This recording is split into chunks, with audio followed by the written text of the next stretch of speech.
Hey guys, what's up? IrishEmerald here, and welcome back to the NPBA and also the Meet the Coach interviews. This time around, we have Ray Shield, coach of the Seattle Skarmorys, joining us for a very, very quick interview. Ray, thanks for coming on and giving us your time. Anytime, anytime. Awesome, man. So, there's a few, as you guys know, we always start off with you know, how long has our coach in person um, been playing Pokemon and whatnot. But first and foremost, Ray is like an enigma in the MPBA. Nobody knows that much about Ray. We were there discussing what time zone Ray was in, and the commissioners of the league didn't even know Ray was based in the UK. Like that's how much of an enigma this guy is. So I'm really intrigued to hear what Ray's got to say over the course of the next 15, 20 minutes. So Ray, why don't we get right into it? How long have Shoot. you been playing Pokemon? Well, you mean competitively or just like casually? Both. We'll go with both. Well, casually I've been playing since Emerald. It was my first ever game, but like competitively, I started around, I want to say X and Y, but like really competitively, I'd say probably all of us. All right. Okay. Cool. And have you played any other of the gens? Because it seems like you missed Gen 1 and Gen 2. Have you gone back and played them, or have you just stuck with? I really should go back and play like the original Red and Blue, but I never really had time. Yeah. I played all Diamond, I played Soul Silver, like all the ones in between. But Yeah. I really should go back. So you've never actually have you not played the remix of Gen 1 even? I'm sorry, I have to admit I've never played Fire Emblem. Oh my God! Wow. Wow, that is wow. Okay, that's a first. Somebody who hasn't played Gen 1 and plays competitive Pokemon. That is amazing. So Oh, don't hate me, guys. Don't hate me. oh, I'm pretty sure come the end of the league, a lot of people will be hating you. I'll have to play it before, just in case. So what got you into Pokemon then? Because you have it wasn't the case where a parent got you the game as a child, or you saw like the original series on television. You started Gen 3. So what really got you in? What made you pick up the game in the games shop and said, I want to play that? I think just probably the accessibility. It's on the go. You can just put it in, have a bit of fun, Yeah. turn it off whenever you need it to go anywhere, and it's just really accessible and Hmm. really easy to get into. I have to assume. All right. Well, fair enough. Fair enough. To be fair, it is really nice to have it on the go like that. Um, I don't know how much you want me to delve into your personal life, or like where are you from, where do you live, because I don't know if you want to keep that enigma or that mystique about yourself. So I'll roll on actually to what we're really here about, and that's the MPBA, the league. We're going into season 2 now, and but before we jump into what you drafted and what your expectations are and how you felt about and how you feel about this upcoming season, I want to talk about your previous experience in leagues, particularly the MPBA one, season one. But I think what I really want to go into first is this reputation that you're after building up across multiple different groups of being a phenomenal league batter. Like, when did this all start? Like, what was the first league you went into, and how was this reputation built to be pretty much one of the most scariest league battlers around at the moment? Well, I first got the idea to like join one of these leagues from watching like Shady and stuff and the GBA, and it looked really fun. So I Hmm. just decided to go on my element and join a league. Hmm. And I joined the league called the PFC FL, and I just picked a really good team, and I clicked. I don't know, it seemed to be really good, and then I decided to join this league as well. Right, right. So really, the PFC was your first league, and that wasn't that long ago at all, was it? That I've was. had some minor experience, but the league didn't really wasn't serious enough to call like professional. Hmm. Hmm. People didn't really draft the most sensible stuff. Okay, well, that's an understatement. When somebody says that, that's obviously an understatement. Yeah. So, so really, this reputation of you being a really scary league battler came from the PFC, and you brought that reputation into the NPBA. And to be fair, a lot of people are not liking the matching up against you. I've had a few people I've heard complain about having to be in your division, having to face you twice, knowing this hampers their chance to get in the playoffs. Like, how do you plan on dealing with this expectation throughout the whole season? I hope to make people fear me and fear my team name across the world. Oh, I love that. I love that confidence. I love that confidence.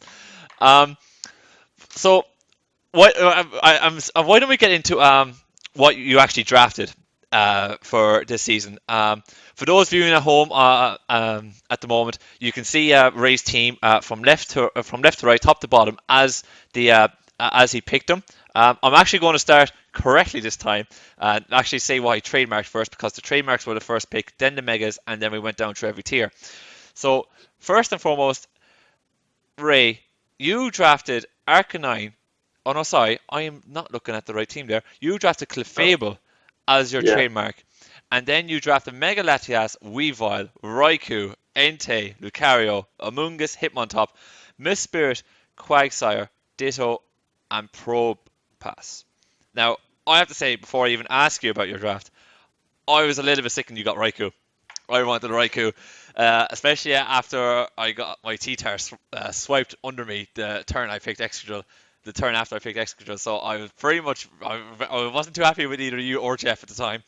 It was nothing personal. I just really wanted to use it for once. I'm not gonna lie, man. It's phenomenal Pokemon. I've used it in League format before. It's scary. It's scary good. It's quite good because it gets just enough coverage and has just enough bulk to be able to be It's a great seriously mod. useful. Oh, it's a great mod.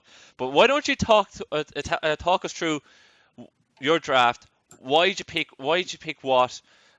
Your whole method to draft in the league-based format. Give us the whole lowdown. Well, to start off, I wanted like a pretty good car, and like from past leagues, Clefable has just done so much work for me. It's 6-0 people so consistently, you'd be so surprised. Genie Mac. And I just decided like if it isn't broke, don't fix it, you know. Yeah, it's a fair advantage that. So I decided to get my trinity of Pokemon, the Megalaios, Clefable, and Weavile. And once I had that, I would just work around and see what was left, you know. Add a few pieces in the puzzle that needed to be put in. A lot of people were fearing you picking up Heatran now in OU first round. I like Heatran. It's a good mod. Just that 4 times weakness at the grounds is just far too huge. I don't have to deal with that. You just didn't like the 4 times weakness. It just makes it too easy to predict against, and like I would always have to worry about a HP ground or an earthquake or something sneaky in the back. I just couldn't really prepare for constantly. Even with the Weavile on your team and the Latias being able to be immune to it? I would much rather have a Raikou, you know. Lots of people want that Pokemon, and they're quite upset I don't get it sometimes. Yeah, okay, that's fair enough. That's fair enough. But speaking of 4 times weakness, you later went off and you picked Quagsire. Yeah, I was going to originally pick Suicune, but like I fancy Lucario again just because another extreme speed user, and I like the Fire and Steel combination. And getting down the bottom of NU, there wasn't really much consistent water types left. But Quagsire's got Unaware, Water Absorb. It can do quite a lot of stuff from when I drafted it. So that's why I quite liked it. No, I can understand where you're coming from. And you did pick up a nice Steel Fairy Dragon Core there when you drafted the Lucario, and you were able to mix it up with your Clefable and your Mega Latias as well. Yeah, which is going to be very, very tough to break down. Why don't you go through the Mega Latias pick? Because when you drafted it, you did state that this is one of your favorite megas. So why don't you go through what you like about it? Why did you draft it? And like, give us a few scenarios about how are you going to use it. I honestly feel like this is such an underrated mega, like in this particular league format, because it's like a Latias, but with so much higher stats, and it's so versatile. I like using it quite defensively because it gets default, but it's got about 110 speed and 140 special attack, so it can hit like a truck. And again, it's got earth resistance and levitate. So, and the weaknesses are quite far and few between, especially since you can't really do much damage with knockoff on it. Mm. And you do not want to be getting hit from Dracos, especially a mixed Mega Latios that really wrecks some teams in the past. Yeah, no, because it does get access to D-Dance, which a lot of people do tend to overlook in League format, is that Latias can just set up D-Dances on you, and it can be quite scary. I'm not sure if that's Latios that gets D-Dance. I'm going to have to double check Is that. it Latias? I know Latios gets it. Is it only just one of them? I don't think Mega Latios gets it, otherwise I probably would have used it by now. Oh, genie, Max, I'm glad. I'm You not lying. I'm find glad. I'm it. glad. I'm delighted. I'm happy. But you do get access to Healing Wish with the Latias, which can be quite useful. In certain scenarios, people will have to prep for that at the very least. It's just a very consistent Pokemon that, like, if I bring it to every week, it's not going to be a bad one to bring, you know. No, it's most certainly not. Um, but having another look around the league, why don't we take a serious look now about your expectations for the season? What are you really looking to achieve? Are you looking to get into playoffs? Are you looking to take the championship home this season, or are you just happy to like maybe claim a few scalps and put pressure on? Ideally, I'd like to, win it all, go through the playoffs, win the championship, but there's a few areas of my team I'm not exactly too happy about. So Really? if I did lose, I would accept it and come to terms with it pretty quickly because there are a few glaring issues in my team that I'm not going to go into details because some people might be watching this. I was hoping you would, just for my own ears alone. But so with that in mind, you obviously you seem to me you're looking for playoffs, correct? Yeah. So on your way to playoffs, it can be a very long, windy road with the 15 matches that we have coming up. In them 15 matches, who do you not want to face? Like, who are you dreading facing in regular season, and then potentially in postseason, who do you not want to go up against? I always find Versus Jeff quite stressful. Yeah. Sometimes seems to be my kryptonite, but It, there's no one. There's a few people who Pokemon like. I'm not going to be saying them, but it's go Pokemon on. such like Mega Pinsir and stuff that I'm not going to be too happy to try and verse because you can't really stop some of them Pokemon. I am so glad you said Mega Pinsir. Boy, somebody's trying to get on my good side here. Well, what can I say? It's a good Pokemon. It really is a strong Pokemon, and it's terrifying. I know, that's the reason why I drafted it. So happy with it. I'm so happy with it. But no, you're not the first person who's come to me and said they're not happy with facing Jeff. Jeff has got a very, very good team. I'd be very interested to see how he performs with it. It'd be very, very interesting to see. Is there anyone else you're not looking forward to facing? No one like too major because I feel like I've got quite a good matchup with quite a lot of people, surprisingly. Especially the Pokemon I've drafted this year. He could be in for you might. I think a lot of people will struggle to deal with the bulk and then as well as the offensive pressure you have in one or two of your Pokemon. It'll be very interesting to see how people will be able to go up against you. But Definitely. looking at your division though, you have to face Jeff twice. It's not going to be a walk in the park for you in your division by any stretch of the imagination. I'm definitely gonna have to work hard for those victories. Really hard for them. So what about Justin and Jordan then? You think you're feeling relatively confident that between Justin and Jordan you'll be able to pick up one or two wins against them?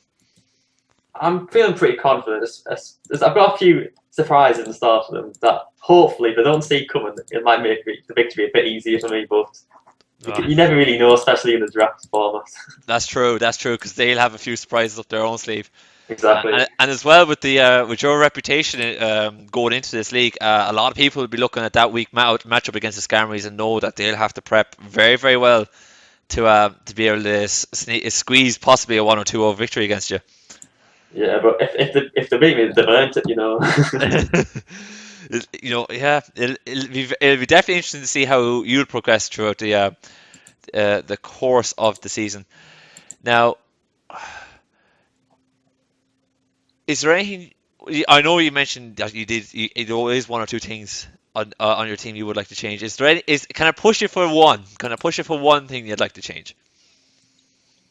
Uh, I'm Probo Pascal didn't want to be on the team, but like at the point I drafted him, he has to be on the team. You know. All right, okay, you're not too keen on Probo Pass, anyways. No, he's got quite a lot of like 4-time weaknesses. Yeah. Uh, I saw it even for the type, and there was nothing really else I could pick at that point. You know, I got my boy Ditto, so I can't be really too upset with him. No, I don't think you can because that Ditto can be very very annoying at times. It can be very very annoying at times. So I'm gonna wrap up the interview with a few quick fire questions. That I've made out. I'm asking everybody that I interview for these. I'm gonna have to change the first one up because you know my first one's around Gen 1 and you didn't play it at all.